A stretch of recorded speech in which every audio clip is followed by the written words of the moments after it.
Well, good afternoon, all who are here, logged into the open session of the League of Women Voters annual meeting. I'm Gwen Marie Molinar, President of the League of Women Voters of the Virgin Islands. And on behalf of the Board of Directors of the League of Women Voters, I thank you for being here for the afternoon session of our meeting, which is the open or public session of our annual meeting.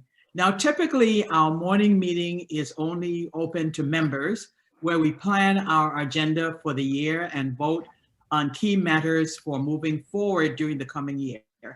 I have to tell you, we had a great session this morning where we first summarize our accomplishments over the last year in spite of the pandemic.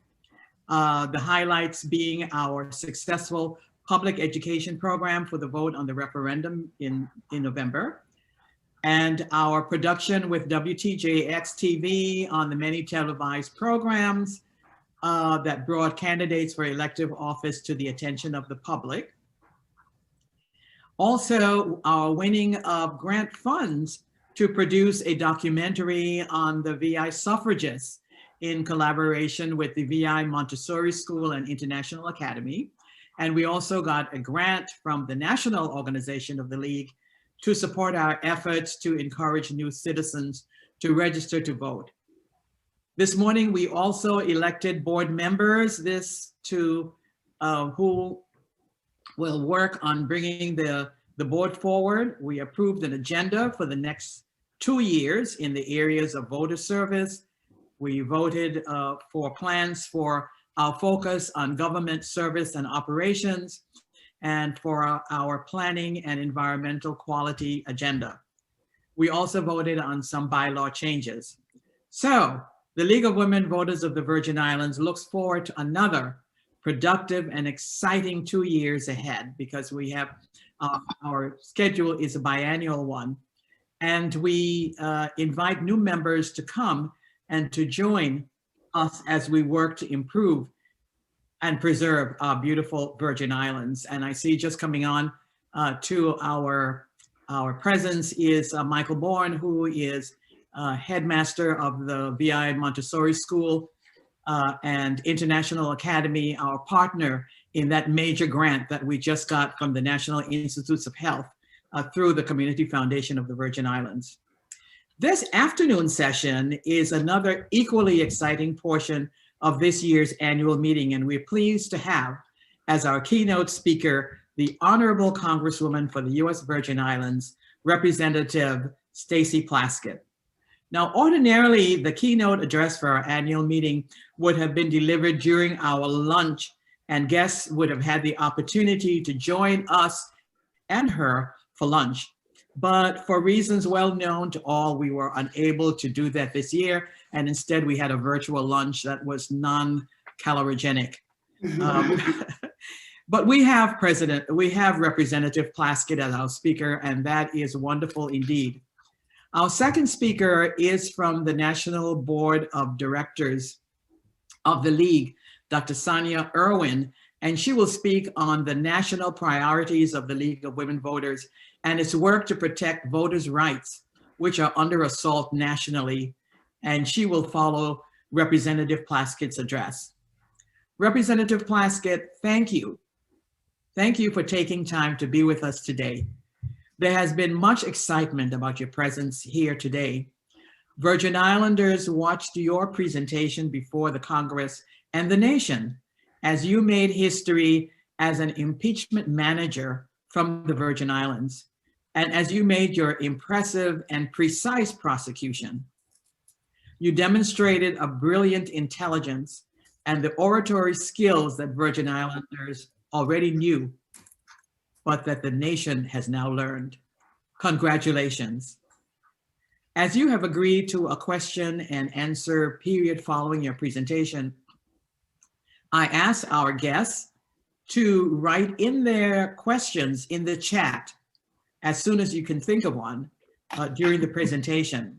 And we have 2 League members, Elizabeth Anderson and Lisa Laplace Knight, and together with myself, we will gather and pose your questions to Congresswoman Plasket.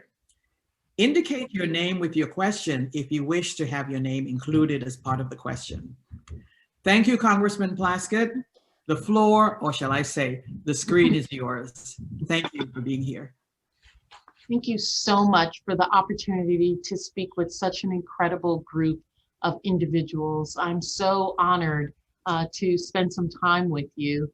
Dr. Molinar, thank you so much for your leadership of the League of Women Voters.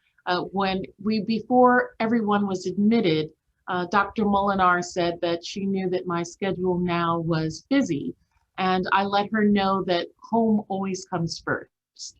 So having the ability to continue engaging with people of the Virgin Islands, even virtually, is such a wonderful thing. Right now, I'm actually in the St. Thomas office. I'm glad that because we are operating virtually in Congress, we have made our schedule so that our committee time, we are breaking up floor time when members are engaged on the floor, our discrete weeks, and weeks that we would have had committee hearings intertwined with our floor votes. We are now doing committee work weeks, which allow people to remain at home in their districts while they engage on hearings virtually rather than in person. I also want to say that I'm grateful to the people of the Virgin Islands for allowing me the opportunity to represent them in Washington. And it's so interesting that now people really recognize me for being an impeachment manager. And just this morning, I had breakfast with my son outside at Emerald Beach, and there were guests who came up and visiting from New York, visiting from Europe, who came up and said, I wondered if when I came here, if I would see you. And you know, I saw you, we were glued to the screen as you were presenting. And I thanked them and asked them if they were having a good time here in the Virgin Islands, welcome them to our islands. And afterward, my son, who is a senior at Antilles, was like, how does that make you feel? And I was like, it makes me feel kind of weird because I do not think of my work in Washington as being an impeachment manager. I think of my work in Washington as representing the people of the Virgin Islands and being a legislator, working on bills, working on co-sponsorship, debating on the floor, attempting to present equity and, lowering the disenfranchisement of people of the territories, and indeed for many communities who are underrepresented or lack representation or lack a vote in Washington. And so while people know me as an impeachment manager, this past year has been just an absolute leap of what my work has been. And I believe it is the fruition of so much of what myself and my incredible staff has been working on for several years. Paige Clark is here on the screen as well. She started out as an intern in our office while she was finishing high school, worked as an intern when she was in college, and now after graduating from Dartmouth has come back and is with us full time. And so her presence shows me the evolution of our office and its maturity. And so this year is really a culmination of so much of that. In January, I was tapped after the death of our great colleague and great American, John Lewis, to take his seat on the House Ways and Means Committee. His seat became vacant. And I was nominated and unanimously agreed by the Democratic caucus to sit in John Lewis's seat on the House Ways and Means Committee. The House Ways and Means Committee, as some of you may know, is the oldest committee in Congress. It is the only committee whose functions are mentioned in the Constitution, and it is the most exclusive committee considering being the oldest. And it's there that so much of the work and support for the people of the territory will be accomplished. So let me cover those topics to you all and then allow our discussion. So just recently, the Congress and then signed into law by President Biden was the American Rescue Plan. And in that legislation, we were able to secure special provisions that I've been fighting for since I came to Congress. This legislation creates equality in child tax credit and earned income tax credit for the Virgin Islands, including an advancement of the child tax credit for 2021. This legislation provides long fought for and long requested federal reimbursement to the Virgin Islands for the costs of these federal tax benefits and for educating preparers to encourage more workers to elect the tax credit. So in years past, the Virgin Islands government gave to its taxpayers the funding for the child tax credit and the earned income tax credit, which are federal tax credits and have not been reimbursed. So finding and allowing in the American Rescue Plan a permanent reimbursement to that child tax credit and earned income tax credit will now allow the Virgin Islands government to be able to retain almost $40 million a year in tax credits that will be coming to us, rather than that being expended and not being reimbursed by the federal government. That was work that we did on the Ways and Means Committee. Having these provisions, this legislation will allow it's very important to raise wages, reduce poverty, and improve the economic standing of low-income Americans and those in the Virgin Islands as we fight the COVID-19 pandemic. The American Rescue Plan also modifies the child care entitlement to states to guarantee the U.S. territories $75 million annually in child care funding. So the coronavirus pandemic and economic crisis are destroying lives and livelihoods across the country. Tens of millions of Americans have been infected. And on Sunday, we passed the tragic milestone of having lost 500,000 lives to the virus. Meanwhile, the economic crisis is accelerating. Over 18 million Americans are receiving unemployment benefits. Nearly 24 million Americans are going hungry, with an estimated 12 million children living in households with food insecurity. Up to 40 million Americans cannot afford to pay rent and fear eviction. And our most vulnerable communities are bearing the brunt of these twin crises as underlying health and economic inequalities grow worse. Over 2.3 million women have been forced to leave the workforce, including nearly 1 million mothers, and 8 of 10 minority businesses are on the brink of closure. The American Rescue Plan extends federal unemployment supplement and support through September 6 of 2021, and includes an increase of the federal supplement to unemployment benefits to $300 per week. It also delivers on the president's promise to provide 2,000 direct assistance with checks of $1,400 per person following the $600 down payment in December. Now, while the American Rescue Plan has changed the course of the pandemic and delivered much needed relief for working families, it's now a moment to reimagine and rebuild a new economy. So during times of crisis, societies have unique opportunities to reimagine themselves, right their wrongs, and improve. As we've seen in the past, the 1917 pandemic led to the Roaring Twenties. The aftermath of the Civil War brought railroads, canals, bridges, connecting the United States to move from these United States are to the United States is. The Great Depression gave us the New Deal. After the World War II, we had the Marshall Plan for Europe.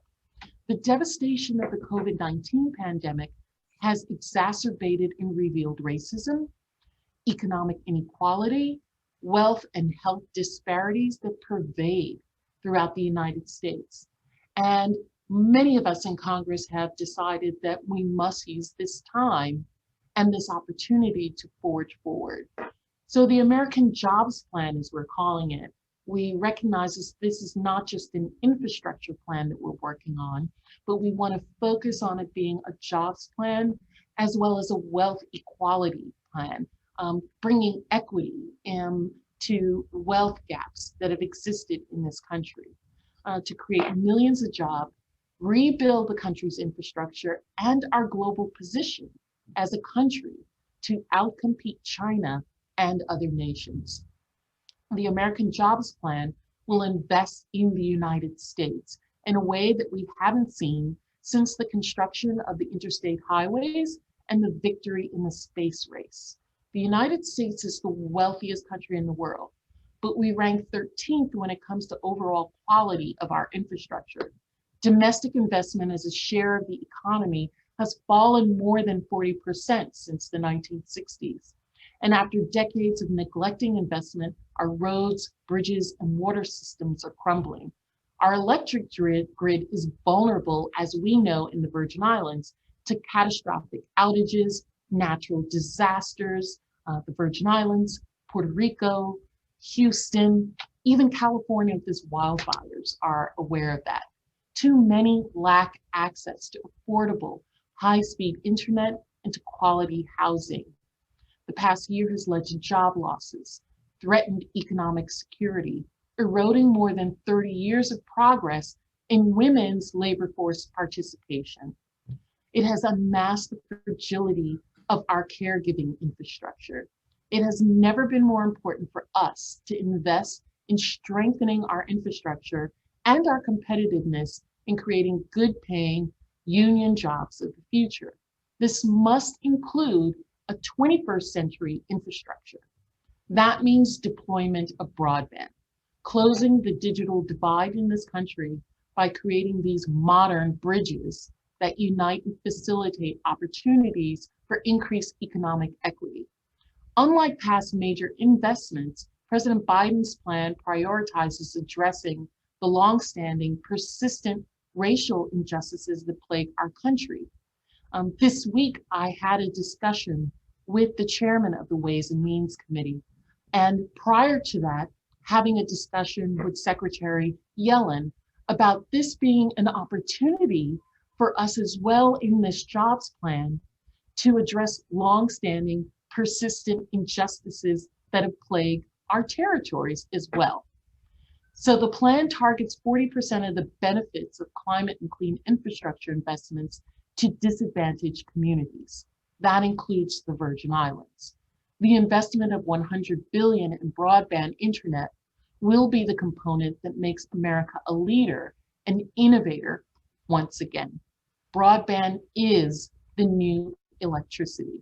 It is essential for Americans to do their jobs, create jobs, and to participate equally in school learning, healthcare.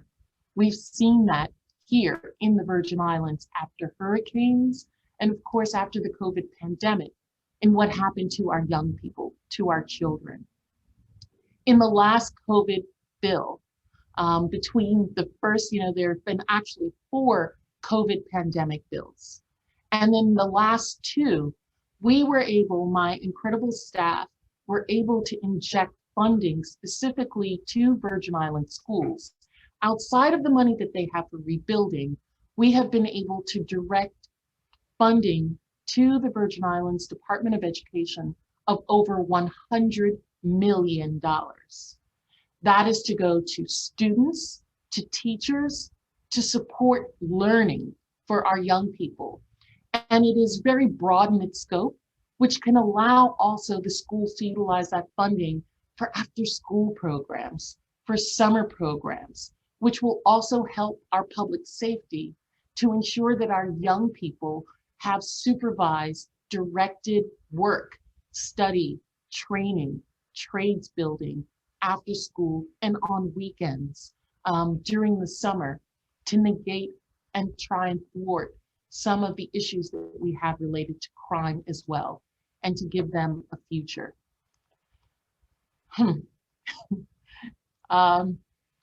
Going back to my written comments, it's estimated that 30 million Americans live in areas with inadequate or no broadband infrastructure. That's why it's interesting that when you hear about members of Congress working together, we have a broadband task force. And it includes members like Abigail Spanberg, who's one of the leaders in this, a former military officer, former member of the CIA, who represents rural Virginia, along with Jim Clyburn, representing South areas of South Carolina, Columbia, South Carolina, Charleston, South Carolina, myself from the Virgin Islands, and indeed even Yvette Clarke, who represents areas of Brooklyn, which are a tremendous, one of the greatest cities in the world, but her community as well. Their young people do not have digital access. This goes across geographies and really addresses socioeconomic areas that have presented this gap in access to broadband. So we know that the gap disproportionately affects communities that historically been marginalized, racial and ethnic minorities, people with disabilities, people experiencing housing and income insecurity. The worst things that I saw during the COVID pandemic here in the Virgin Islands was seeing young people having to park up at a McDonald's to try and get broadband access. Students using smartphones in front of the libraries, in front of government facilities, attempting to be able to do our homework. We can do better, and hopefully with this funding, we will insist that our local government directs that money where it belongs, to the children, to the teachers, to the professionals, to make sure that that's done. In addition, to allow our entrepreneurship. Young people, one of my concerns is we have so many young people who want to come back home, who have great ideas, who want to be entrepreneurs. We need to give them access through broadband to be able to continue to reach and support those ideas that they have, which will draw them back home and reverse the brain drain that is going on here in the Virgin Islands. Americans living in rural areas in the territories lack adequate access, and there's a stark difference in access to internet. In the Virgin Islands, we understand the importance to access to broadband, and we believe that this legislation will provide much needed innovation. President Biden's Americans Job Plan is visionary and exactly what people across the country have been asking from our nation's leaders for years, decades even. This focus is vital for the Virgin Islands, as the focus is on creating infrastructure that is resilient to changing climate, electrifying highway systems, investing in transit and clean mobility options, and working to eliminate the digital divide. I will be focusing on maritime and port infrastructure as well in this legislation. The president has taken our voices in Congress, elected to represent all Americans, and put those words into actions. This plan, I believe, will make bold transformational investments in our transportation infrastructure with an emphasis on creating gainful employment opportunities, supporting American manufacturing, and investing in rural and urban areas. So, as I said earlier, in this Congress, I became the first member from a territory, and indeed only the fourth African-American woman to serve on the House Ways and Means Committee. House lore has it that in the 1970s, members of leadership got together and in discussion about committee assignments, agreed that no individual representing any of the territories could ever sit on Ways and Means. It was their belief that that was a committee with too much responsibility for the territories to have, since we did not have full voting rights on the floor. And because we represented not only such a small portion of people, but individuals, one, who did not vote for president, nor had economic power. So my sitting on this committee is really a tremendous leap for the people of the territories. And indeed, I've been in touch with governors from all of the territories, all of the members of the territories, both Republican and Democrats. We meet monthly the members from the territories to try and come up with priorities that we can agree on to support the people of the territories. We have so many things in commonality that cut across our party lines. And so we work with each other, sharing information, even sharing secret discussions that our parties have among ourselves when we believe it's going to support the people of the territories that are there to represent us. We understand sometimes that it's us against them, and that transcends our party affiliation.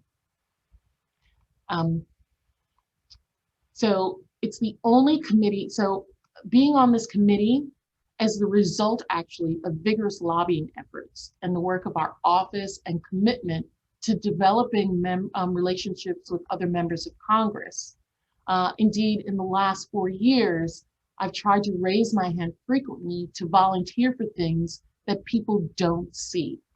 And as a result, the Virgin Islands is poised to have a strengthened retirement security system, social safety net, and critical infrastructure development. Indeed, having that reimbursement on the child tax credit and earned income tax credit is directly related to me being on the Ways and Means Committee. How are several ways that I'm hoping to focus on as a member of the committee?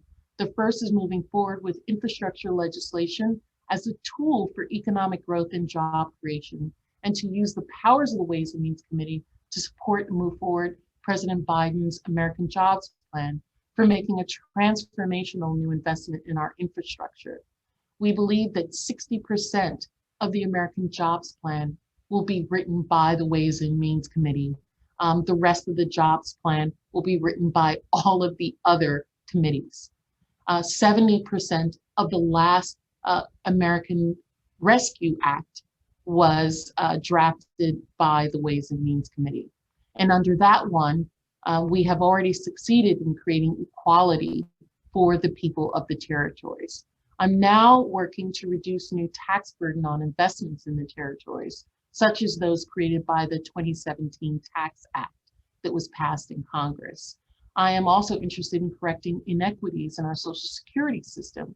For example, the territories are currently excluded from the Supplemental Security Income Program, and that was recently found to be unconstitutional in the federal courts. Members of Congress from Puerto Rico, Guam, the Virgin Islands, we went back and looked. They have been introducing bills since the 1960s to try and include territories in the Supplemental Security Income Program. It is the hope that now with me on Ways and Means, along with other committees having discussions about the unconstitutionality of this, and also lobbying the Biden administration to drop its lawsuit that was started under the Trump administration to try and exact money from an individual who had lived in New York and then moved to Puerto Rico and was receiving the Social Security Supplemental Security Income Program, that potentially we can make changes in this now. In the Caribbean Basin, there has been a tremendous growth of trade in China, and that has been a matter of concern to me. I'm hopeful that the United States will pay more attention to that and utilize the Caribbean Basin more effectively and strategically as these island nations have turned to work more with China, as well as with Venezuela and countries in West Africa.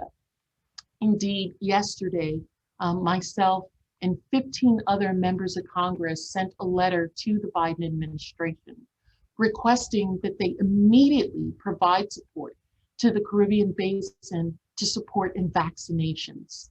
COVAX, which is an agreement between a multilateral agreement between countries to provide vaccination support to countries around the world, has not given funding to, or not given vaccines to the Caribbean nations. And the United States in the last month gave 1.5 million vaccines to Canada and 2.5 million vaccines, AstraZeneca vaccines, to Mexico. We have 7 million AstraZeneca vaccines in stockpiled and waiting in reserve. Our letter requested that this administration distribute 750,000 or up to 1 million vaccines to our brothers and sisters in the other Caribbean islands as their infection rates skyrocket.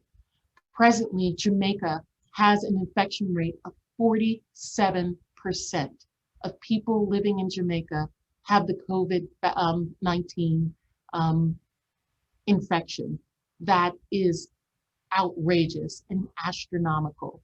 And now with the St. Vincent volcanic eruptions, 20,000 people living in St. Vincent have been displaced, put on either cruise ships to wait, or are residing in small congregate settings like schools and churches during the displacement.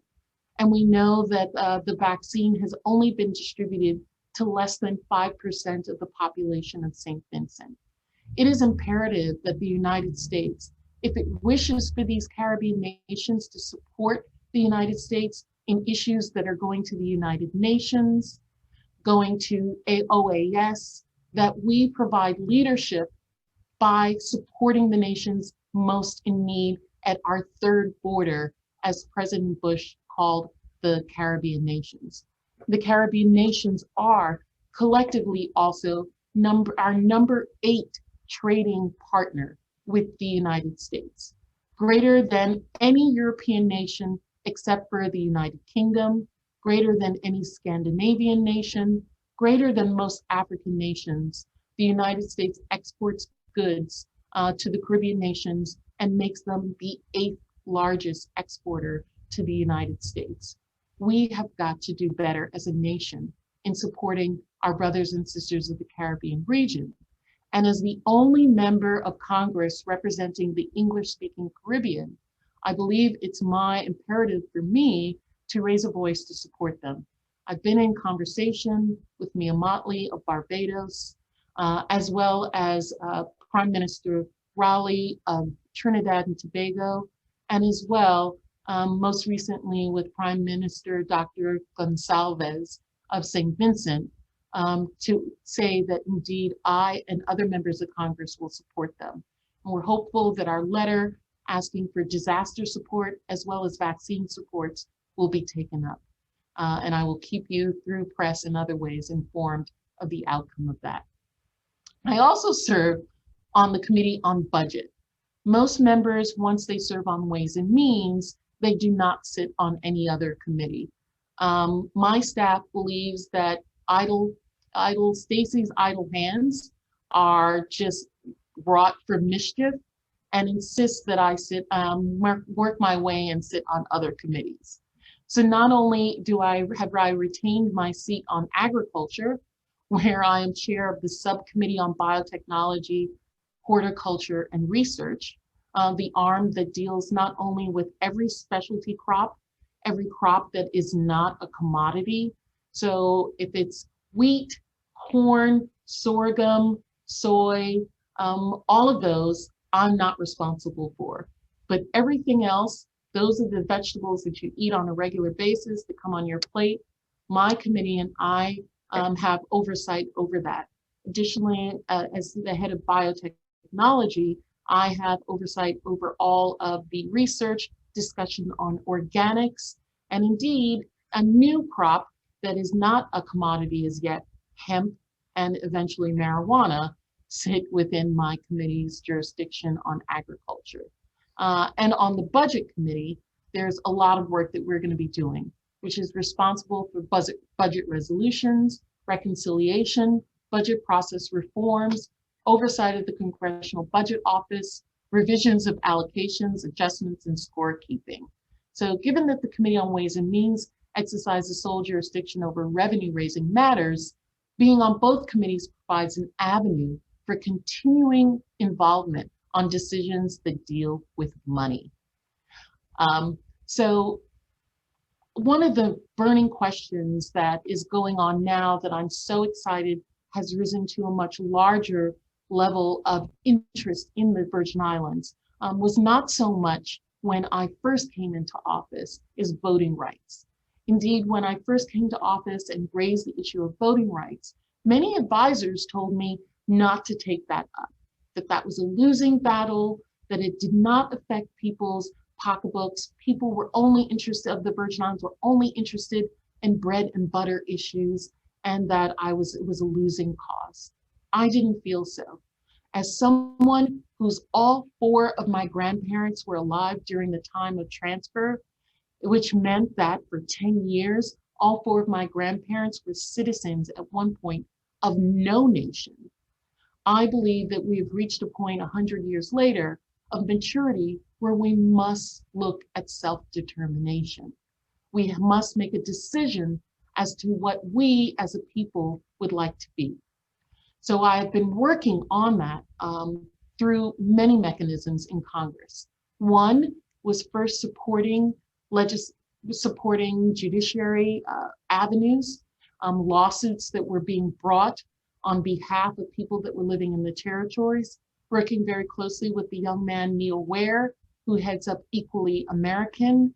It was I who introduced him to Ted Olson, the former Solicitor General of the United States, who as well argued the Oglethorpe case, which brought about constitutional equality for our LGBTQ community and the ability for them to be married. Ted and I worked together at the Department of Justice when I was a political appointee in the Bush administration. And he and Paul Clement, who was the second Solicitor General after Ted Olson, was a classmate of mine at Georgetown's Foreign Service School, both agreed to work pro bono and continue to work on issues of voting rights for the people of the territories. The other way that I've been working on this is through legislation. HR 1 For the People Act of 2021.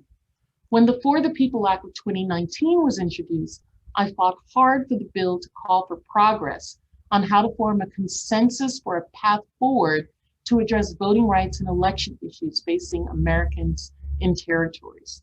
There needs to be common ground on the way forward for resolving our disenfranchisement in U.S. territory, which leaves open the possibility that this may include a different path for different territories. In this session of Congress, HR 1 is For the People Act of 2021. HR 1, HR 2, HR 3, through usually HR 10 are reserved by Democratic or Republican, whoever is in leadership at the time, for their use as their largest, strongest bills. HR 1 is reserved for the Speaker of the House. HR 1 in this session has been reserved by Speaker Pelosi for the People Act, which was passed in the House of Representatives and is currently in the Senate. This bill addresses issues of election reform. In the Senate, the bill is assigned to another committee and if released, debated on, and will be voted on. A simple majority, 51 of 100, passes the bill. Finally, a conference committee made of House and Senate members works out any differences between the House and Senate versions of the bill. The resulting bill returns to the House and Senate for final approval. The government printing office prints the revised bill in a process called enrolling, and the president has 10 days to sign or veto the enrolled bill. Title II, Election Integrity, Subtitle D has territorial voting rights of the For the People Act of 2021, which includes a series of findings that the residents of the U.S. territories have played an important part in American democracy for more than 120 years. That political participation and the right to vote are among the most significant concerns of territorial residents, in part because they were not always afforded these rights. That voting participation in the territories consistently ranks higher than many mainland communities, and that the right to vote is one of the most potent instruments that residents of the territories have to ensure that their voices are heard. That is language that is in HR 1. And then the bill states accordingly, the bill would establish a congressional task force to review federal voting rights and election issues facing the territories. And it requires the task force to make recommendations to Congress on providing U.S. residents residing in U.S. territories with equitable voting representation in Congress, voting rights in presidential election, and full and equal treatment under other federal voting and election laws. This, I believe, would be a monumental support to the people of the Virgin Islands. So having this language within H.R. 1, which is scheduled for debate in the Senate and then potentially voted on, can afford the people of the territories a path for reversing the disenfranchisement and allowing us to have full voting representation in Congress, as well as the ability to vote for president. And I'm really excited to see this move forward. At the core of disenfranchisement in the territories, as you all know, is a series of controversial Supreme Court decisions written in the same period that the Virgin Islands became part of the United States, known as the Insular Cases. These cases held that the Constitution's rights and protections do not necessarily apply to Americans in territories, nor do the promises of full political participation or equality. These decisions were explicitly informed by racial assumptions. In one case, the court refused to extend equal constitutional guarantees in Puerto Rico because doing so would place an undesirable limit on the federal government's ability to rule over, quote, language within these cases, savages or, quote, alien races, not immersed in, quote, Anglo-Saxon principles of law.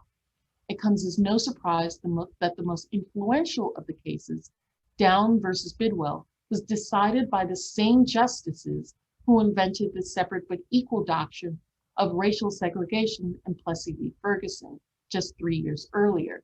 Yet even as legal scholars have characterized the Insular Cases as, quote, central documents in the history of American racism, the last 3 administrations, Trump, Obama, Bush, have each defended the Insular Cases, suggesting that outdated racial premises can and should remain the law of the land. Before the Insular Cases, territories were viewed as inchoate states, areas on the path to full statehood. The Insular Cases have created a near permanent colonial status for those of us living in territories. While the House parliamentarian and the Congressional Research Services use the Insular Cases to opine on why the territories should not be given full vote, the irony of the Insular Cases is that Virgin Islanders in the 1700s pooled together funds for a promising young man to come to the British colonies in America. That young man, Alexander Hamilton, became the co-author and chief proponent of the US Constitution, the same document that the United States Supreme Court has held and that Congress uses to continue to keep Virgin Islanders and other territorial residents separate and unequal today. The lack of equal representation and equal voting power has direct correlation to persistent poverty across all of the US territories. Americans living in territories are accustomed to being last in line for hurricane relief, for COVID-19 equipment, for basic health care, education, etc.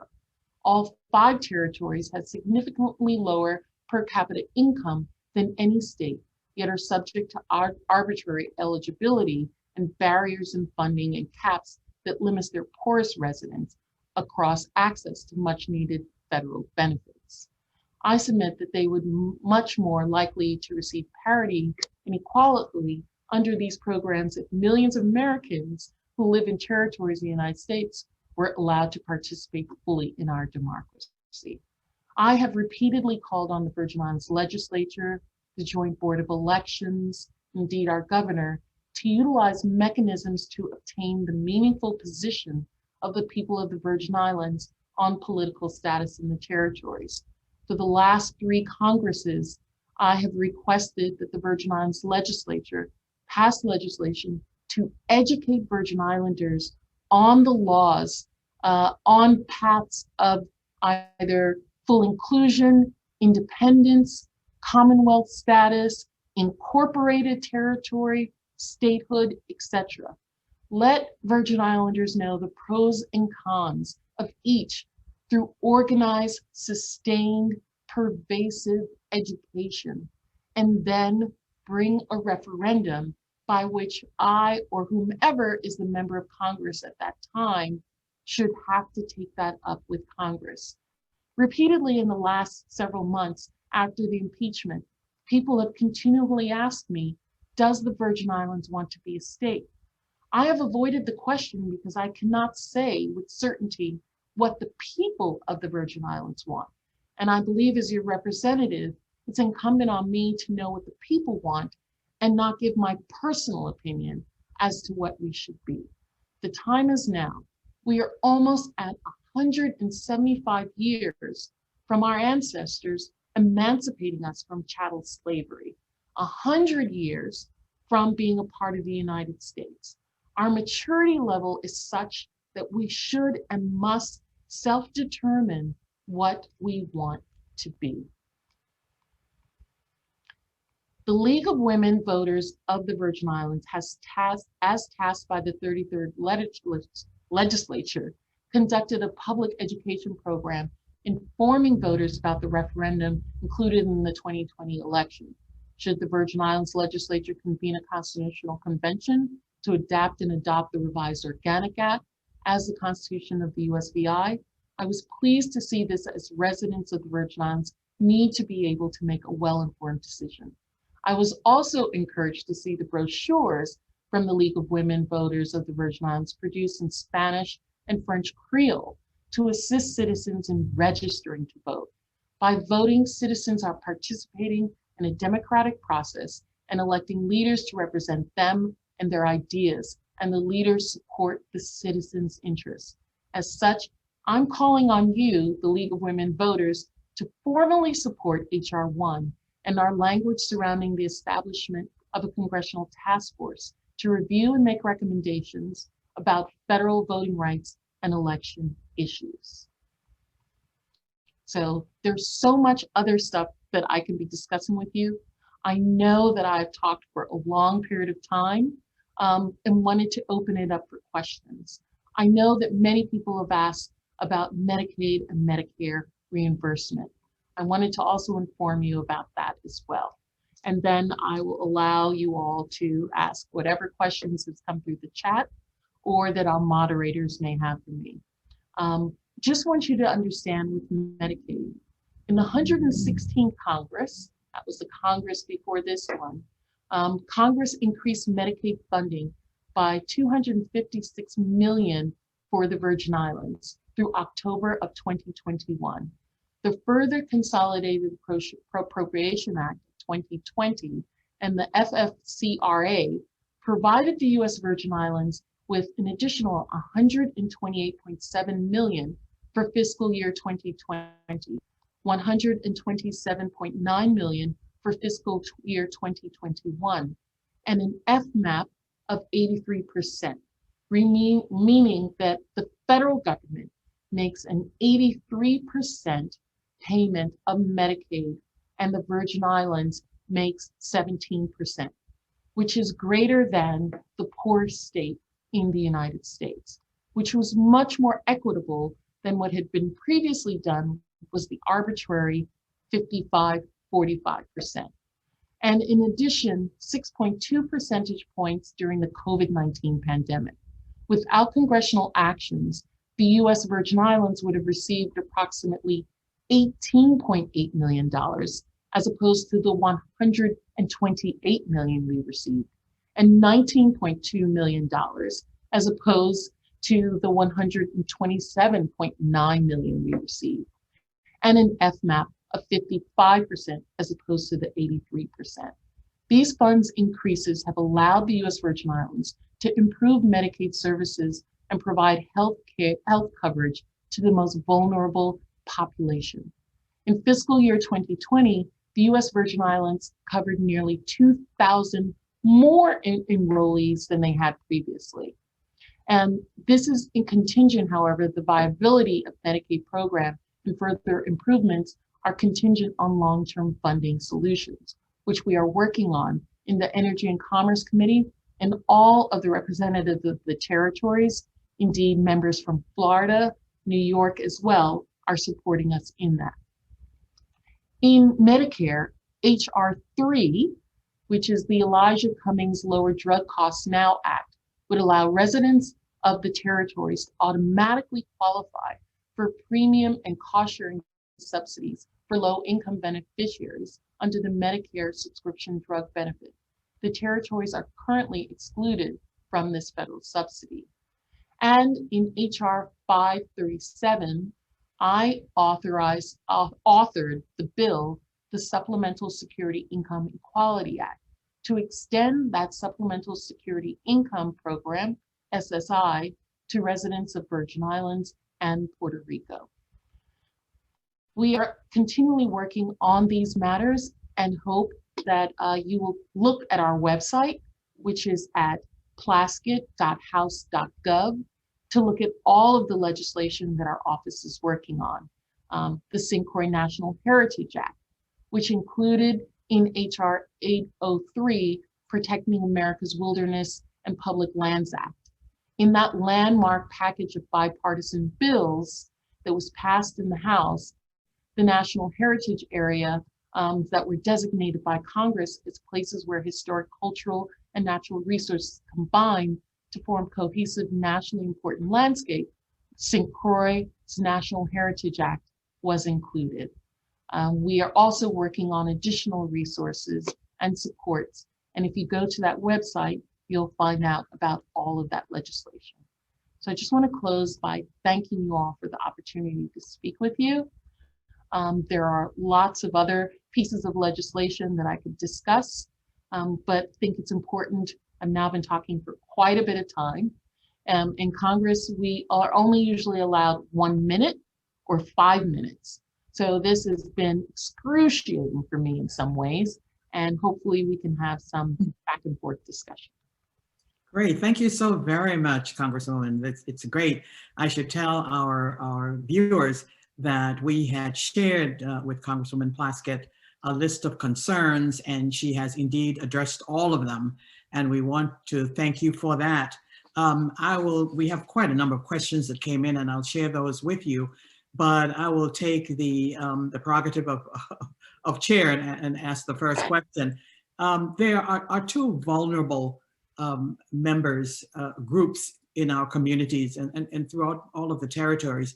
And these are the disabled and the veterans, who seem to suffer tremendously in comparison to their mainland peers.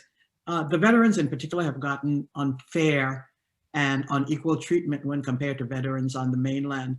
As one poignantly said recently, quote, and I quote him, "When we were in the trenches and the bullets were flying, the bullets didn't discriminate between those who were from the mainland and those from the territories. We were shot at equally without discrimination. Yet when we returned, the federal government did discriminate between us. We are treated unfairly and unequal with respect to veteran benefits." So this is really outrageous and patently unfair. Given your current recognition and your standing in the Congress, given your eloquence in addressing wrongs, what can you do for our military veterans from America's territories, and what can you do for the disabled community? Great question. First, let me dissuade you of eloquence and elevated status can only get you but so far in Congress. Congress is moved by members supporting legislation through co-sponsorship, us being able to find components, larger bills that are must-pass bills. Quite often, I have a lot of legislation that I drafted as bills that were eventually, the measure themselves, the intent was actually finished, but it was not through a bill of my own that was standing alone. It was my staff seeing must-pass bills, whether they be budget bills, National Defense Reauthorization Act bills coming on, and tacking language that we wanted into measures through amendments. Additionally, recall that everything that is we are a bicameral body, which means that unlike the Virgin Islands legislature, which is unicameral, where a bill comes to the floor, it's passed, and then it goes directly to our governor, in Congress, I can work on a bill in the House. It has to have a companion bill in the Senate that has to then not just be a bill in the Senate, but actually be a bill that is debated, voted on, and passes the Senate. And then those bills are conferred and married between the two. And then it goes to the president for signature. So having legislation in the House, having a voice is one thing, but having allies and support in the Senate is crucial to most of the legislation that we need, which is why being a member of the territory makes work so much harder, because you have to find a senator who is willing to support your legislation. When I came to Congress, I did not realize for a year, and many members from the House have no clue, that they actually have floor privileges on the Senate. So nobody except a member of Congress can go on the floor of the House. Unless you are like my daughter, under 12 years old, we can bring our children. But I regularly go over to the Senate, go on the floor of the Senate, talk with senators, and try and get one or two to support our legislation as well. As for veterans, we have been able to do a lot of work. We, in the Choice Act that was passed some years ago, Congress said that if you as a veteran live more than 40 miles from the nearest facility, veterans facility, you can utilize facilities in your home rather than going there. Because the Virgin Islands veterans live more than 40 miles from Puerto Rico, they can use facilities here or specialists here in the Virgin Islands for their services. We have been really pushing to get our local doctors to sign up for veteran services. And there's been a real change in the type of processing and reimbursement and payment for that, to try and incentivize our docs to do that. Additionally, we are now in conversation with our local hospitals in their rebuilding. The Juan F. Louis Hospital in particular has agreed that in their rebuilding, they are almost at yes to building a veterans wing in the hospital at Juan F. Louis, which would mean that our veterans do not have to go to Puerto Rico to get many of the services that they had to get previously. It would also provide support to Juan F. Louis by having those services at the hospital there, because those services would have payment, full payment to them, which would bring additional income to the Juan F. Louis Hospital. One of the things that our staff has done in particular is I have hired an individual through the Wounded Warrior Program, whose one of her primary objectives is to support veterans in the Virgin Islands. And we have had numerous conversations with the Veterans Committee in Congress. Indeed, the chairman of the committee has had virtual town halls with our veterans. His staff have come down and reviewed, talked to the clinics, gone over to the VA hospital in Puerto Rico, recognized what issues they have, and we are working through the regional office to try and fix those. One of the things that we need from our veterans is to register.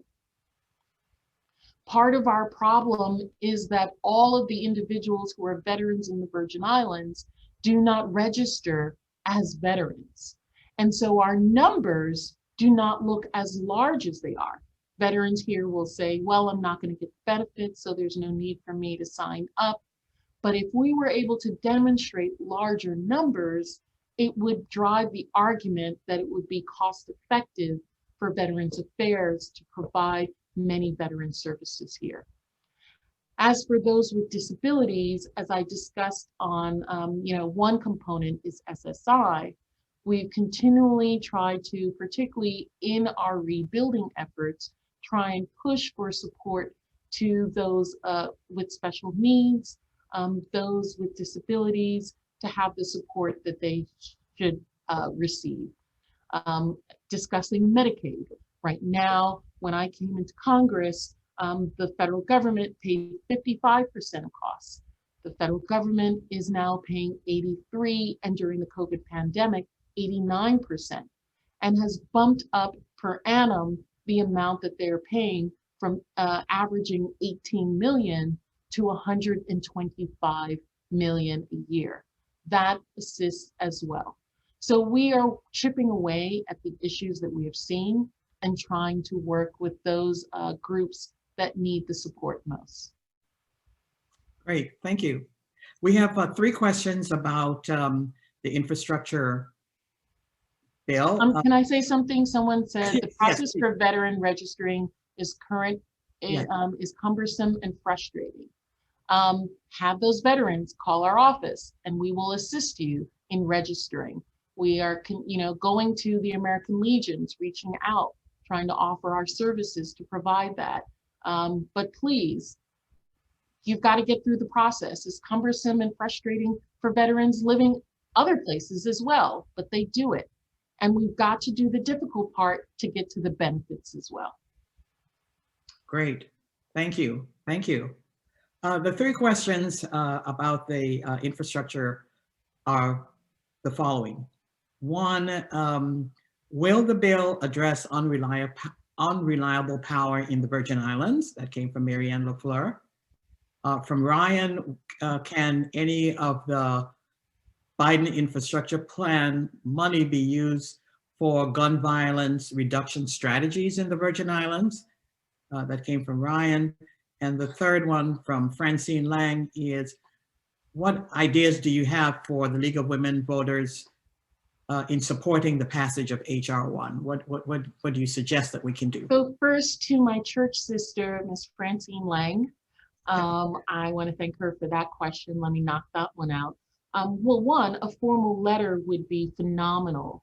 And once we get beyond the COVID pandemic, I'm going to make it a point. I usually have an annual Congress on the Hill, an advocacy day, where I invite chamber members, invite students, invite government officials, members of the legislature to come up to Washington for 2 and 3 days.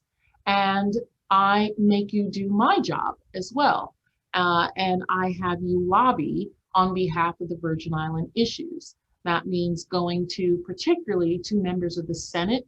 We make appointments and have you meet with senators. We used to spend a lot of time having those individuals meet with members of the Ways and Means Committee, which had most of the issues, but we don't need that anymore. So we focus a lot of our attention on setting you up with meetings with senators and others to advocate for us on this legislation. So 1, a letter of support would be phenomenal, but also, when there are call of actions by Congress in support of HR 1, being engaged in actually making those phone calls, having other League of Women Voters in other chapters also signing on to say that they support it and that they support territorial, a congressional task force on territorial voting rights would be phenomenal.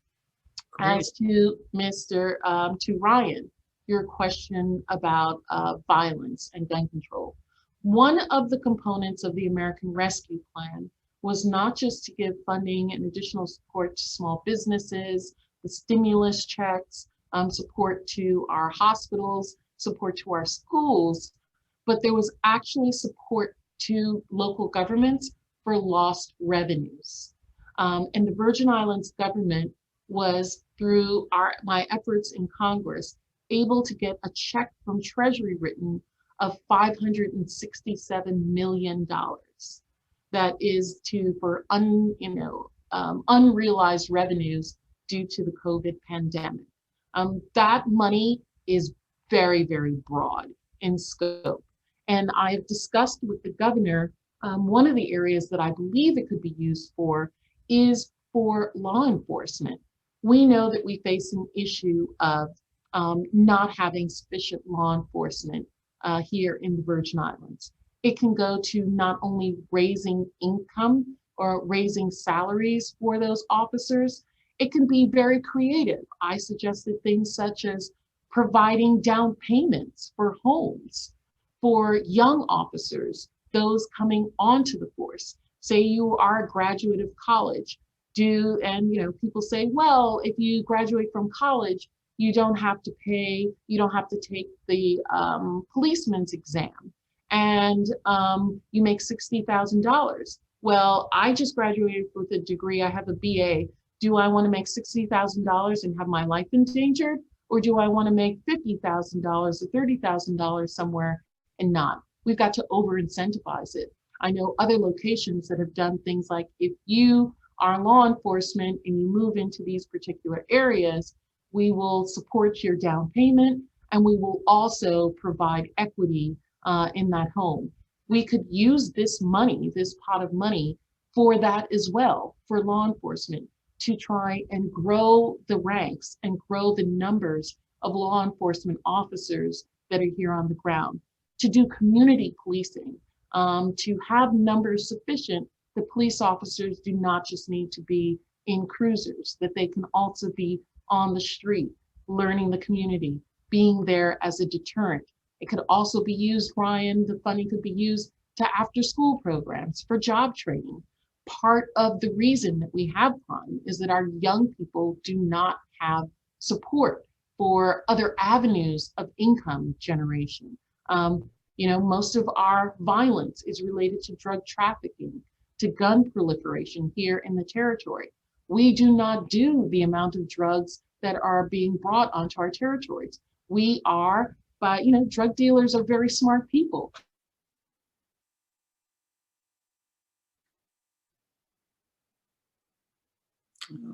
We have a frozen screen.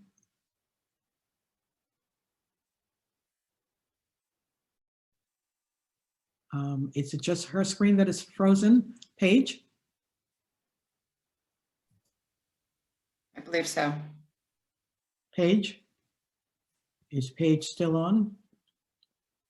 Paige is her staff person. Sorry, I was unable to unmute. Yes, it appears that it's just her screen that's frozen right now. Just give me 1 second. Let me see if I can get it back on.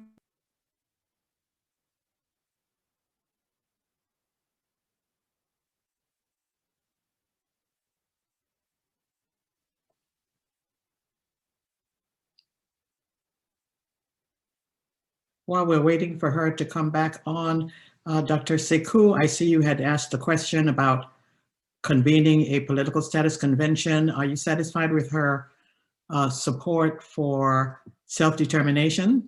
Or do you think that that question still needs to be asked? That's what we're looking for, Dr. Sekou right here. Let me unmute him. Dr. Sekou, can you unmute yourself?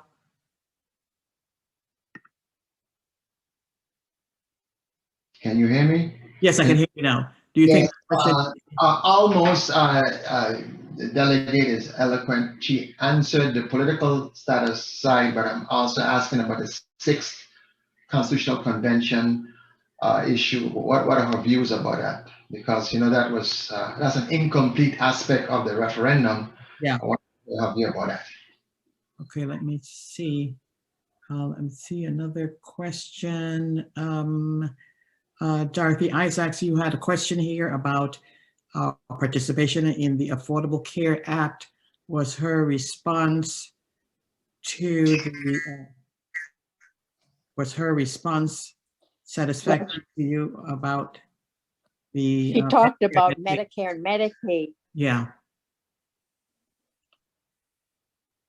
So she talked about Medicare and Medicaid, yeah. But most Virgin Islanders don't work for the government or insurance through their employer are not able to participate in the Affordable Care Act.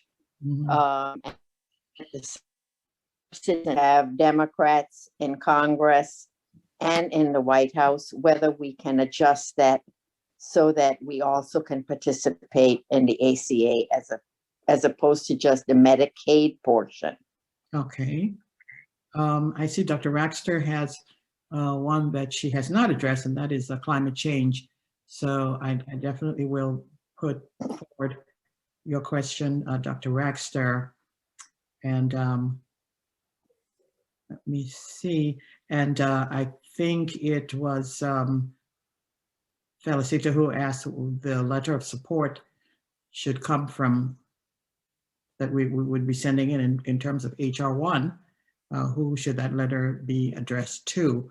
I think the idea of, I know that the National League of Women Voters is indeed pushing for support of HR 1. And so I will look at their template letters.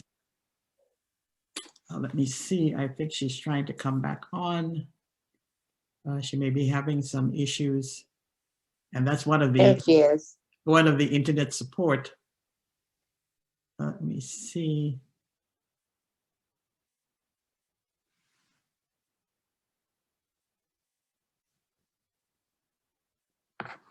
I don't see her. Back. Oh, there you are. Great. Last thing you said was that your people are very smart people, and then that was Yes, and they recognized what, the Virgin Islands has been owned by 7 nations for transshipment reasons. And they are using our islands to further their own transshipment of drugs from the south to the north. And as America has done a better job of creating drug enforcement on the southern border of Mexico and those other areas, it is an amoeba that has worked its way into Puerto Rico and the Virgin Islands. Drug trafficking has increased in this area in the last 6 years, from under 9% of the drugs coming into the United States come through the Virgin Islands and Puerto Rico, to about 17% of the drugs in the United States come through the Virgin Islands and Puerto Rico.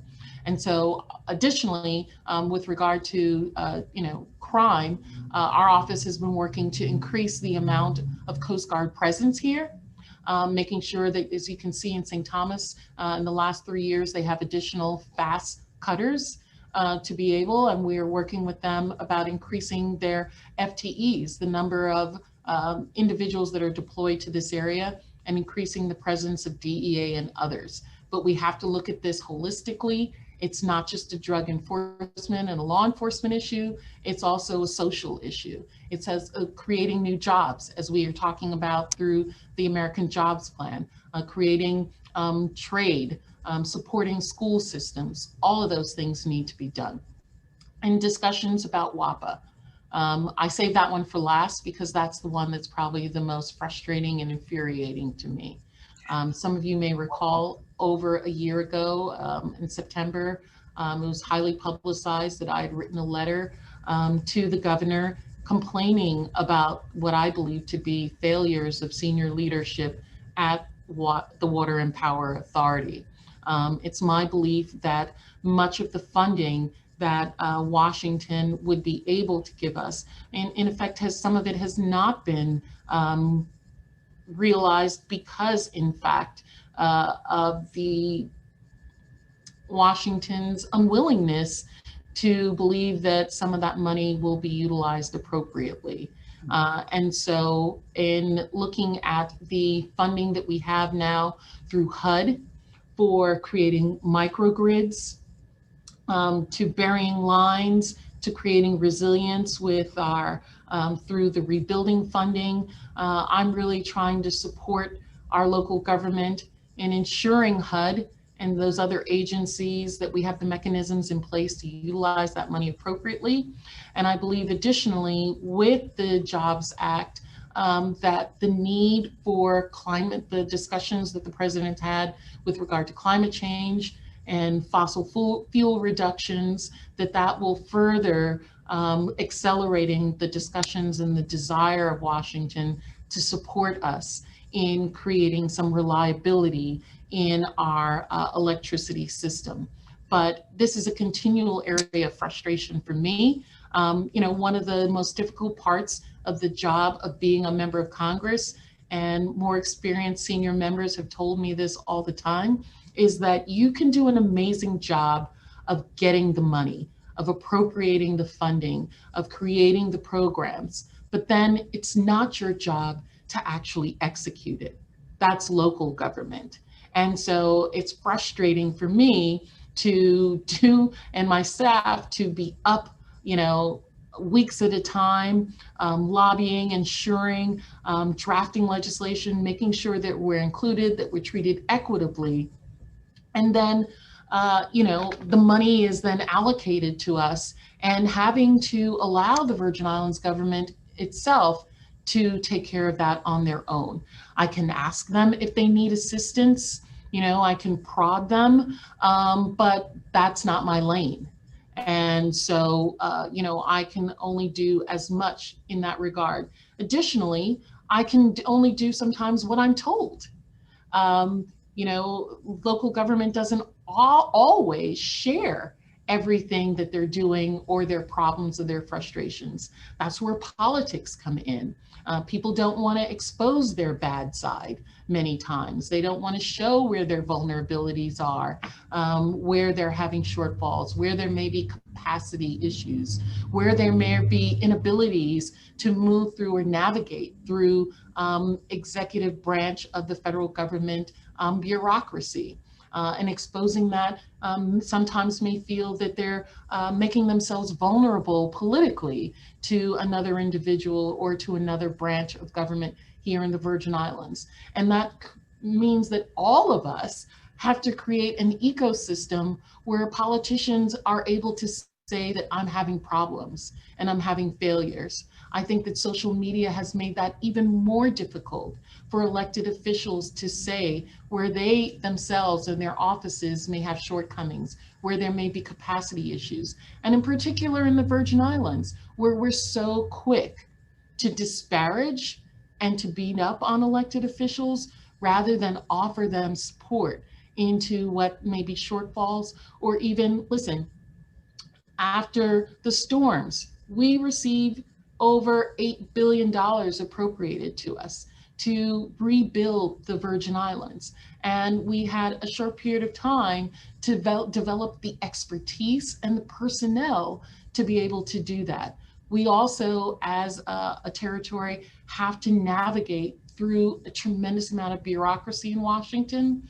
And we're doing that while we're fighting for dollars against the behemoth that is next door to us called Puerto Rico, who not only has 3 million people and not just one member of Congress, but has multiple members of Congress, I want you to know. They have the members of Florida who are concerned about the 2 million Puerto Ricans that are living in Florida that they're afraid to go against and need to support Puerto Rico because they want to be reelected. They've got the members of Congress of New York who have an additional 3 million Puerto Ricans who live there, that they know that if they don't support Puerto Rico, they may not have those individuals support and vote in the next election. And so the Virgin Islands gets put on the back burner with a lot of that. And it takes multiple voices raising their head for us to be heard over the din of the sound of, our brothers and sisters who are to the north of us in Puerto Rico. Absolutely. You've made a really fantastic point, Delegate. You're absolutely correct. And because of that, we really do need to behave as a team, supporting each other from all the branches of our local government, working with you. And that's so very, very important. I think you said it well. I'm not naive to understand that a politician's vulnerabilities may be your opponent or even future opponent's, soundbite or, platform, point. But we have got to be very clear-eyed and transparent about what is actually occurring and what we as a territory have shortfalls in. Congressman, you spent so much time with us. I'd like to just pose 3 questions in different areas that we haven't touched on before we let you go. Okay. Before I ask the three questions, when we write this letter, to whom should it be addressed? Should it be addressed to you, the letter of support? Or It should be addressed to the two leaders of each branch, each chamber of Congress. okay, So it would be addressed to Speaker Pelosi, yeah, and it would be addressed to Majority Leader Chuck Schumer. okay, great. Good. Okay, so the question about the environment is something that is dear to all of us. And Dr. Laverne Rask, former president of the University of the Virgin Islands, has asked that she stated that Biden included the U.S. territories in the list of jurisdictions that are included in the territory's renewed efforts to address climate change. What is your understanding of how this will play out for the Virgin Islands, and what should we be prepared to respond or take advantage of in the near future because of this? Great question. I think that there are multiple ways that we can be supported through the discussions about climate change. And one of those is that, I believe in the next, as discussions progress regarding the actual inclusion of the Jobs Act, and it's to be seen and to be determined how broad the scope is going to be. But we know that climate change is going to be a component of the president's Build Back Better, the American Jobs Plan that he's going to put forward. It has to be. He has a goal of reducing emissions for 2030 that is incredibly aggressive. He also has discussions in his most recent climate change summit in which he has not only become, once again, had the United States become a member of the Paris Accord, but we expect to be a leader in this area. And because climate change affects the southern border of the United States in such a devastating manner, both Florida and Texas, Louisiana, Mississippi, Puerto Rico, and the Virgin Islands, it's incumbent on the administration to utilize us as a microcosm of an example of how efficiencies can be created. And so our office is really working on that as a way to show and utilize, we've said, use us as a way to be able to get others excited about what we can do or about what can happen in growing this. Additionally, just this past week on Earth Day, myself, Congresswoman Jennifer Gonzalez Colon, and Congressman Ted Lieu introduced legislation called the Renewable Energy for Puerto Rico and the U.S. Virgin Islands Act. Ted Lieu is considered one of the leaders in the House on the policy and communications team for the Democrats. Congressman Raul Grijalva, who's chairman of the Natural Resources Committee, and Congressman Darren Soto of Florida, who is a member of the Energy and Commerce Committee, also signed on to the bill. And this bill empowers local communities to develop and use renewable energy sources. The bill creates a grant program for investment in renewable energy, energy efficiency, energy storage, smart grids and microgrid projects, as well as for training for local residents. And the grant would be awarded to nonprofit organizations and the Department of Energy's national laboratories to provide technical assistance. So, I think that we are gaining traction and recognizing, even among, an individual like Ted Lieu, who represents Beverly Hills, that the Virgin Islands and Puerto Rico can be utilized in really creative ways to show, to demonstrate how grants and federal government can work locally to provide, reverse climate change and to provide energy efficiency in small local areas. Great. And the other two quick questions are having to do with mail. Puerto Rico, and we know that the Puerto Rico mail system is severely understaffed from a variety of sources. We know that, and mail destined for the Virgin Islands is routed through Puerto Rico. What efforts are underway to resolve this issue and how it affects us expeditiously? It's a major question. The second one has to do with the Affordable Care Act coming from Dorothy Isaacs. Is there any way that we can more fully participate in that? Is that a possibility? And finally, Dr. Malik Sekou, who has played a significant role in self-determination for the Virgin Islands, wants to know what's your idea or what do you think about a constitutional convention for using the revised Organic Act? Okay, 3 questions, right? I have difficulty with a constitutional convention. Just looking at the sheer number of constitutional conventions that we have created. Additionally, because individuals have not created a clean constitution, one that does not contain federally unconstitutional provisions within it.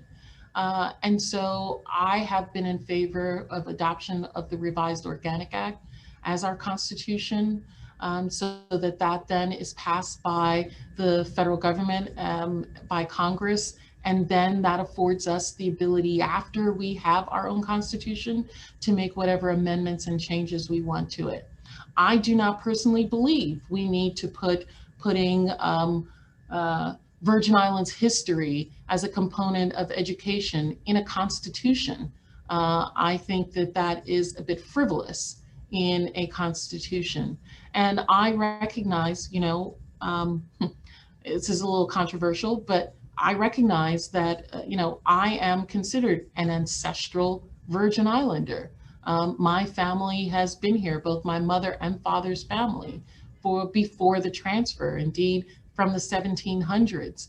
And I recognize that there is a tremendous frustration with those families, those individuals, those descendants, that we were not treated appropriately at the transfer. We indeed did not have a vote, because under Danish law, one had to have a certain amount of income, a certain amount of land to be able to vote as to whether or not we should be part of the United States.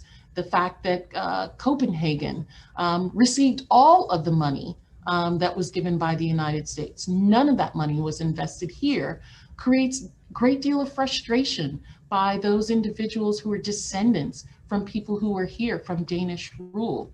But unfortunately, that cannot be addressed in a constitution that is part of the United States. And so, those are areas that we must look at Denmark and others and take off the rosy, romanticized view that we have of our relationship with Denmark and try and exact, what we need to from the Danish government for the ill manner in which we were treated. What was the other one? I get a little caught up in that question. Before we move on to that, I could say hail to that, because the League of Women Voters has that exact position. We felt that you adopt the revised Organic Act, have it approved by Congress. So you're saying that without having to go through a constitutional convention, that one can send it forward? That's not in violation of 953, which says that anything that comes up to Congress has to have the approval of the people.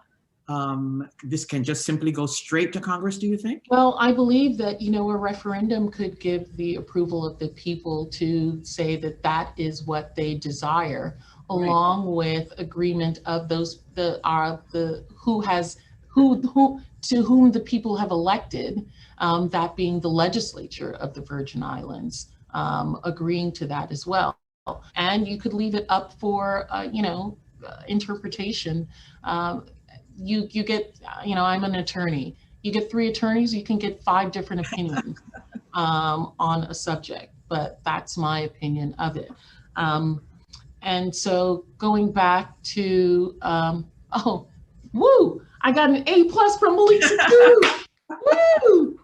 The weekend is made. Yeah. The other questions you asked me? Yes, no, Dr. Molina? I was just so happy to hear you say that, because Malik and I and Gerard Emanuel and the League of Women Voters, that was exactly our position. So I'm so happy to hear you. And I see that we have Simone Edwards from Senator Saro's office here. So I'm happy that she will be able to take that information back to Senator Saro. That opinion doesn't necessarily get me points with certain individuals on local radio, but that's part of leadership, is saying the things that sometimes may not be difficult for people to swallow. Absolutely. We learned that from being on all the radio stations talking about this. Dorothy Asdax wants to know, can Virgin Islanders ever get to participate more fully in the Affordable Care Act? Yes. So, we have been, as I listed in some of the legislation that we've been working on, that there are components that we have been trying to bring inclusion for the Virgin Islands, such as, with the Elijah Cummings legislation that talks about Medicare prescription drug. That's a major one. Right now, we believe that we are treated appropriately in Medicaid, and we're trying to create, if not permanency, to extend that out for a much longer period of time. And, one of the issues that we always saw was with regard to the exchange, that was something that many people did not believe was, Congress decided during the creation of the Affordable Care Act that the territories could not be included in the exchange, and that there were other mechanisms that should be utilized to offer the exchange for them. And so we're in a continual discussion about how to creatively work on that.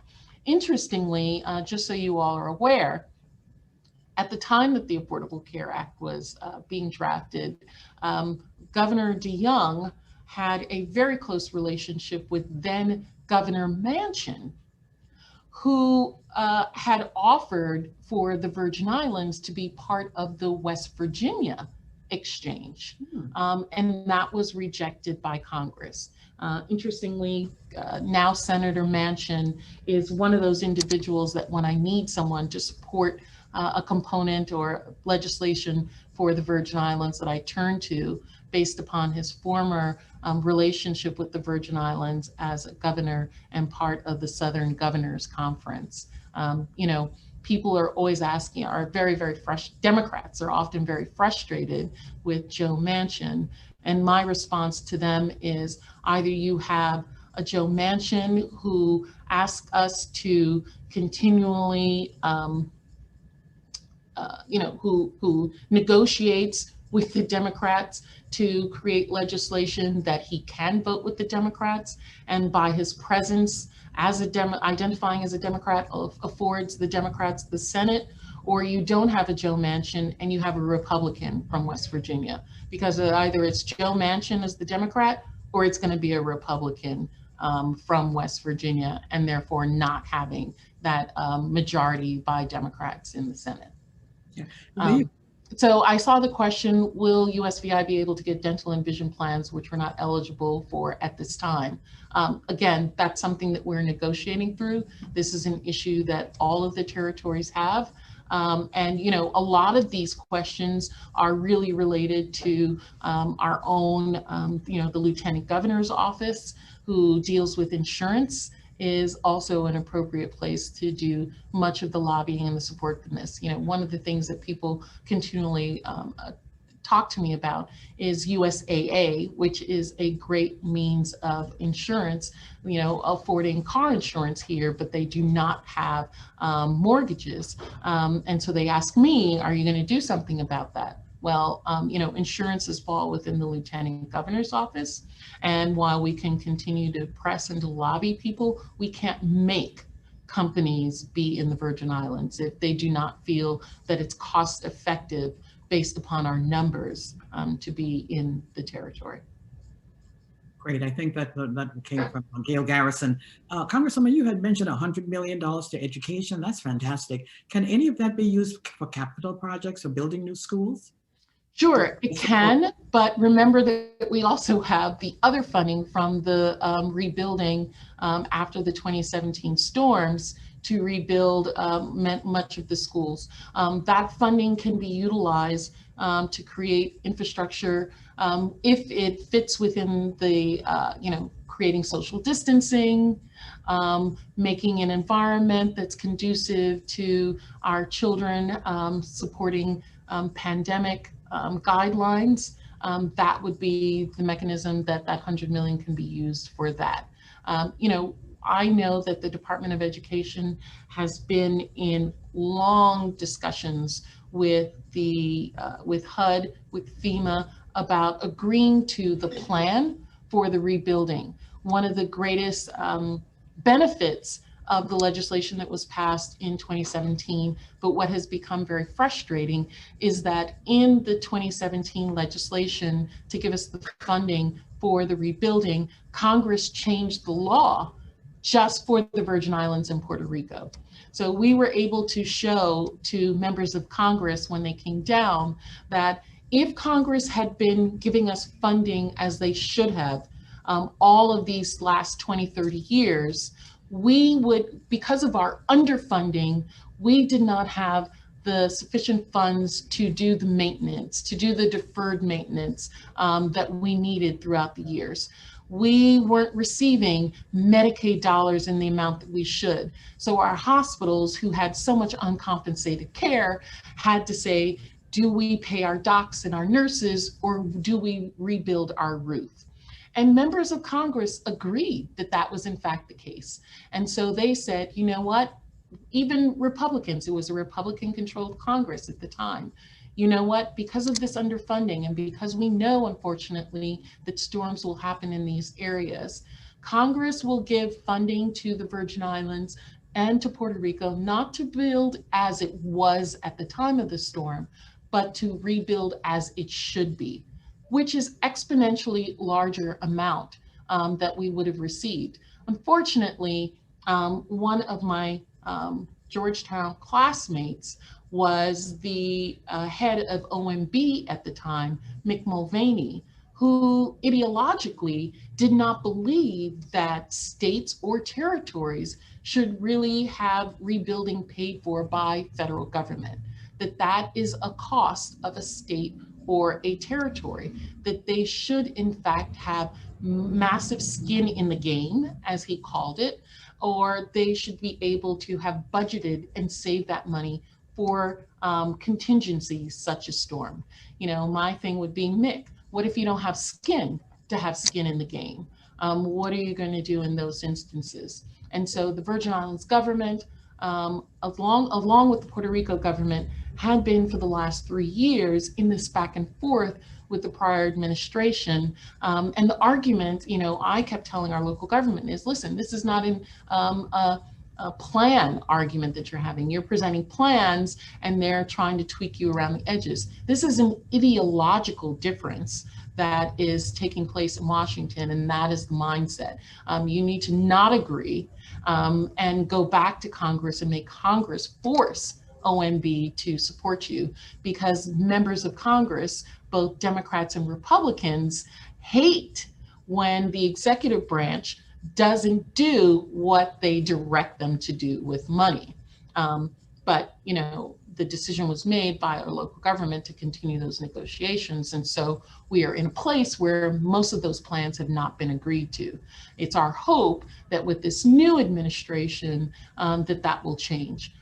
You know, I think we have a huge opportunity, particularly with HUD, with Secretary Marcia Fudge, who is, you know, not just someone who I think cares deeply about public housing and infrastructure and creating equity, and is not just only my sorority sister, but was considered by all members of Congress to be my mentor. That was my big sister. So she knows, and I've continually been texting her, that I'm going to be harassing her to no end until the Virgin Islands gets its money released, and that they stop playing games with us with the rebuilding of our schools and our hospitals and our infrastructure and our roads. Thank you so very much. Give them hell, Congresswoman. And I would like to say that we. And then, can I just say with regard to the post office? Yeah, yes. With regard to the post office, the U.S. Postal Service routes our mail through Puerto Rico because it is their assessment that we do not have sufficient number of mail coming just to the Virgin Islands to justify planes being routed here specifically from other distribution areas, whether that's Miami or elsewhere. During the time of the storm, we, for a short period, were getting our mail routed from Miami, but they have to pay either FedEx or pay American Airlines or others to be able to route that mail through them.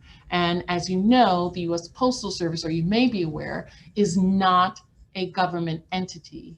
It is an independent agency which has to pay for itself. And so they look at cost and profit margins to determine their decision-making and what they're doing. We were able, after a reevaluation, to get them to increase the number of personnel that are here in the Virgin Islands. We have 10 more employees that were authorized to work in the Virgin Islands, but we have not been able to get them to agree to rerouting our mail from Puerto Rico, because even though there is less paper mail, flat letter mail, and there's an increase in volume in packages with people doing so much more online purchasing, they still say that amount, because of our population, does not justify a separate plane coming from the mainland to the Virgin Islands specifically. And so what we have to do is ensure and constantly stay on Puerto Rico to operate appropriately with the mail that we have. Sometimes packages are destroyed or damaged, and we think it's the U.S. Postal Service, and sometimes it's customs. And sometimes we think it's customs and it's the U.S. Postal Service. So my office is continually on not just Puerto Rico, but on the region which resides in Maine, in which Puerto Rico and the Virgin Islands are part of. And as we saw from the recent reports about what is happening to mail in Puerto Rico, there is a discussion being had with leadership of the U.S. Postal Service about that. That will take place not just with my office, but we have engaged the Committee on Oversight that has jurisdiction over the U.S. postal system to discuss that. Great, thank you so very much. That was very enlightening. You said much that I was unaware of in terms of the dynamics behind the postal system. But Congresswoman, we want to thank you so very, very much. Thank you. For all of the time. I mean, you went over your time significantly. No, my son, who I'm supposed to be hanging out with, keeps coming into the room and looking at me, rolling his eyes and walking back out. We certainly do understand and tell him, we give him an apology, but we just couldn't let you go. He'll be all right. So much there was so much. He ignores me when I want to hang out with him as a teenager. So now I'm getting a little taste. We want to thank you so very much, and I should tell everyone that Congresswoman Plasket gave us permission to record this session, and we are indeed going to place it on our website, because I'm noticing how many people we have here, and we know that we have 31 plus, so it's close to 40 people that we have here, but we had so many more who registered and later said that they had some conflicts, and how could they ever make up for this. And we can announce that we will be placing it on our website so that people could go back and look at it again. You were so kind to give us your time, and we thank you so very, very much. We wish you continued success. Thank you. You know that in the Virgin Islands, the people are in full support. And some have asked us why indeed we did not have, why the League did not have an interview with you when we were doing our interview with all of the candidates. And we need to say that an invitation was issued indeed to Congresswoman Plasket and the other individual who was running against her. That individual subsequently declined the invitation. And because then we would have only had one person, we were unable then to do the program. But it was not because of in any matter of the Congresswoman declining. So we want to thank her again for her cooperation. The whole session was so very, very interesting, Congresswoman. Thank you. Thank you. And Michael Bourne, Hoya Saxa to you. Yes, yes, yes. And Michael Bourne is a great colleague of the League of Women Voters, as I indicated to you. He is our partner with our suffragist project, and that's one that we're very proud of. I want to thank everyone for participating, and the staff of the Congresswoman's office, Paige Clark, and also Lewis Myers. We want to say thank you to them, and enjoy the rest of your day. Enjoy the rest of the weekend. Thank you. Thank you all for your support, and thank you all for allowing me to be your representative. Please, please contact our office if there's anything that you need or great ideas that you have or any support that you'd like to give. You know, during COVID, we are trying to be socially distanced, but we can always use some great women volunteering and supporting in our efforts in Washington and here at home as well. So Okay. God bless you all. Thank you. Thank you. Thank you. Have a wonderful day, everyone. Thank you. Great. For those who are still with us, and I hope that you are, it looks like we are, we're going to show a video presentation from the League of Women Voters, Dr. Sania Irwin. It's just 10 minutes, and we ask you to give us your attention for that. And Elizabeth, could you launch that, please? Hello, Virgin Islands. I am delighted to be able to share some time with you, albeit digitally.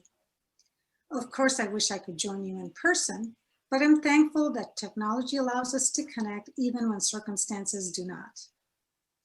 I'm Sania Irwin and serve on the board of directors of the League of Women Voters of the United States. I was elected by you, the League membership, at the 2020 National Convention.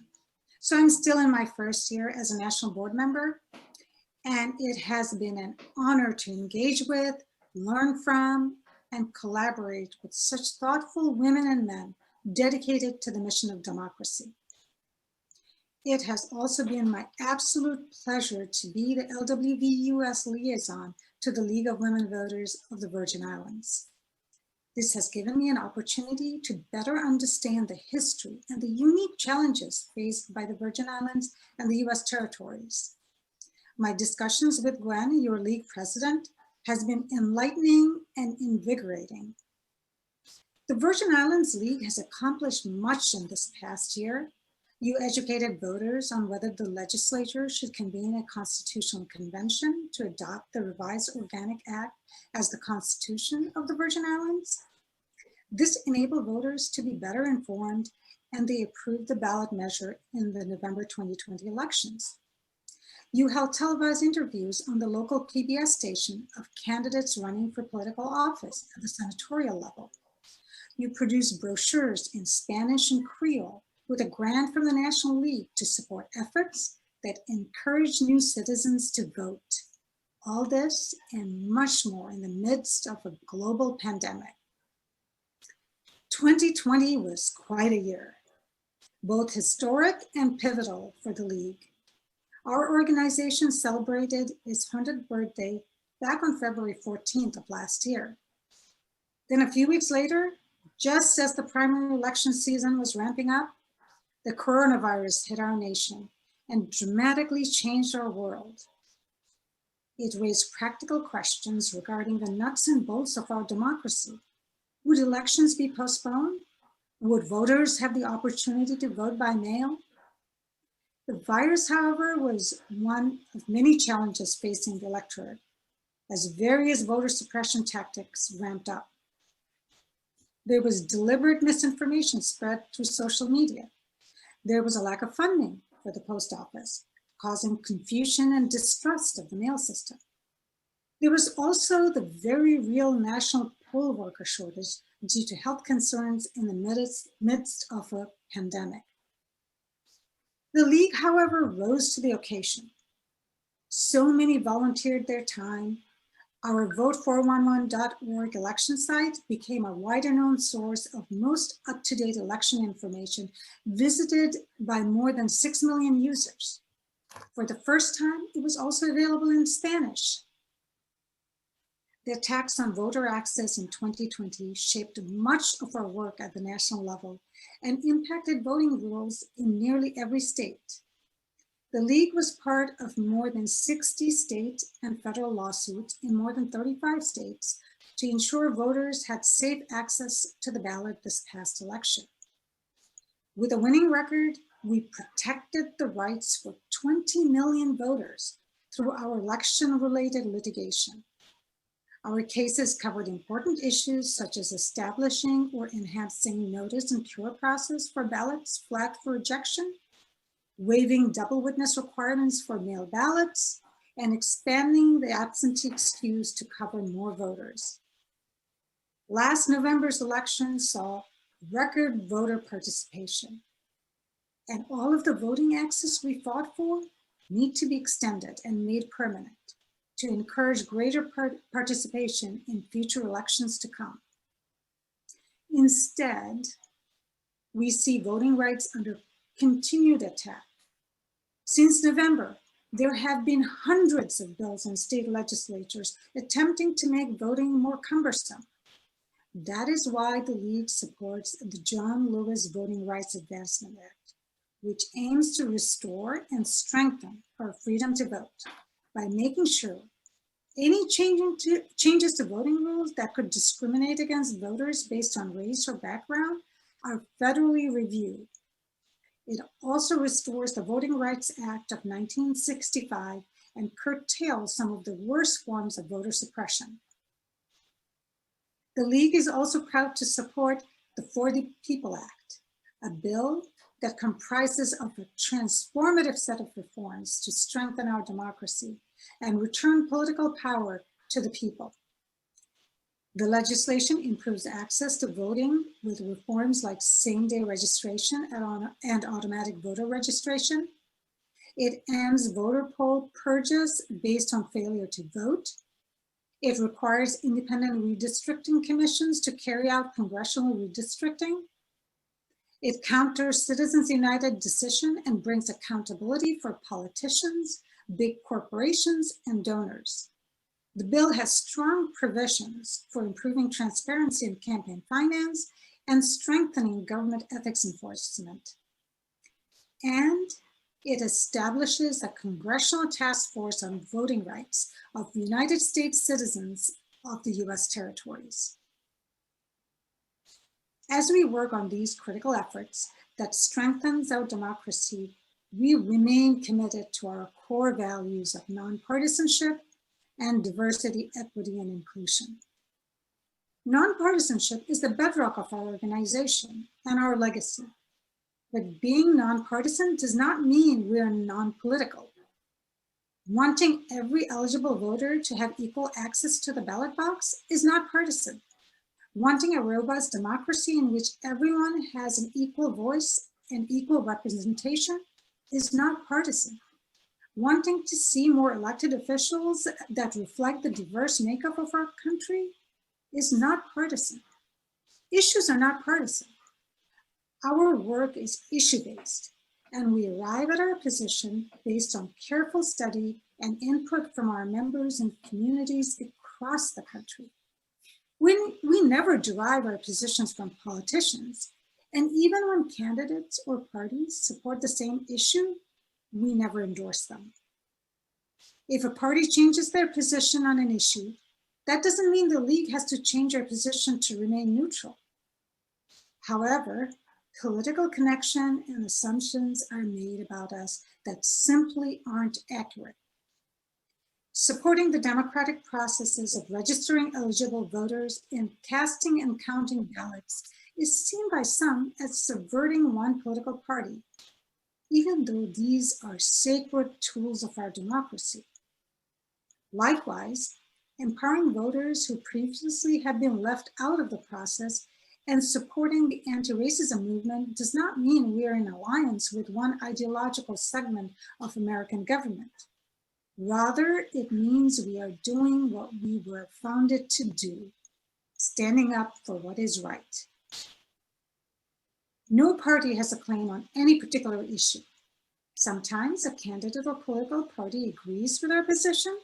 They may even champion them, but that doesn't mean the issue or the league is partisan.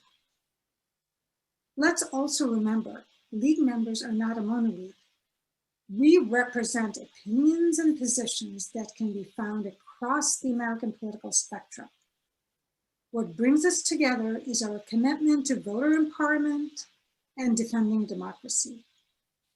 Standing up for these values is not a partisan narrative, but a way to advance inclusion. As we do this, we must ask ourselves and others within our election and democratic systems if we are walking the talk and prioritizing diversity, equity, and inclusion within our own organizations. Are we living our values? This self-reflection may be painful. It's difficult to acknowledge that actions taken in the past with the best of intentions may have been hurtful or undermine the values we claim to honor.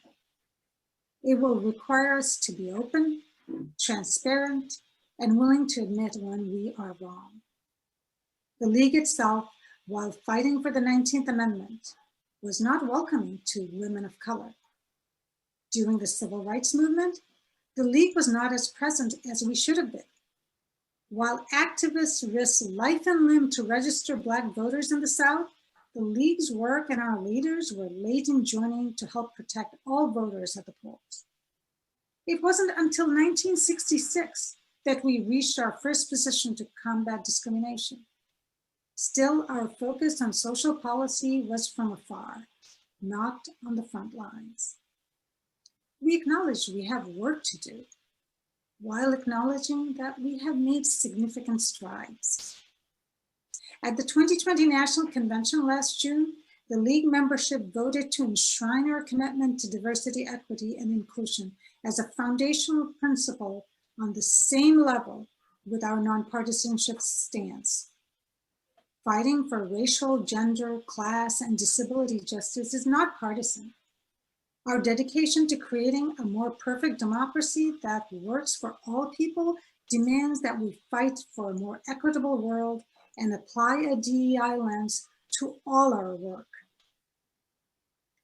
As we continue our journey, let's remember that while an inclusive group is by definition diverse, a diverse group is not always inclusive. We commit to making deliberate efforts to ensure League of Women Voters is a place where differences are welcome, different perspectives are respectfully heard, and every individual feels a sense of belonging and inclusion. We know that by creating a vibrant climate of inclusiveness, we can more effectively leverage our resources to advance our collective capabilities. And yes, further our mission of empowering voters and defending democracy. Thank you for inviting me and giving me this time to share some thoughts with you. Great. Thank you very much. And thank you all for staying to look at this portion. I think Sania made an excellent presentation on behalf of the National League. It's also very enlightening and touching that she pointed out the failures of the League when it first began and the errors that it made with respect to the suffragist movement back in the 1800s and 1920s when it was formed in 1920 for working for women's voting rights, and women of color were not treated as equal in the struggle, and indicated that even after the 1960s, the League was not stepping up as it should have, but now those things have changed. In fact, the president of the League of Women Voters, who was elected at the last meeting, is herself a Black woman. She's an MD, and JD. She has both a medical degree and a law degree. A dynamic woman, brilliant, and a fantastic leader. So the League is indeed committed to inclusion and diversity. And looking at our membership, we are the same as well. I want to thank everyone for the contributions to making the League of Women Voters of the Virgin Islands what it is. We have adopted an agenda, I think, that we can be really very, very proud of. We have a delegate who has spoken to us about how we can participate on the national level with things of benefit to the Virgin Islands. And we are part of an organization, a national organization that is working to make sure that our democracy prevails. So I'm very, very hopeful, and I am so very grateful for all of you.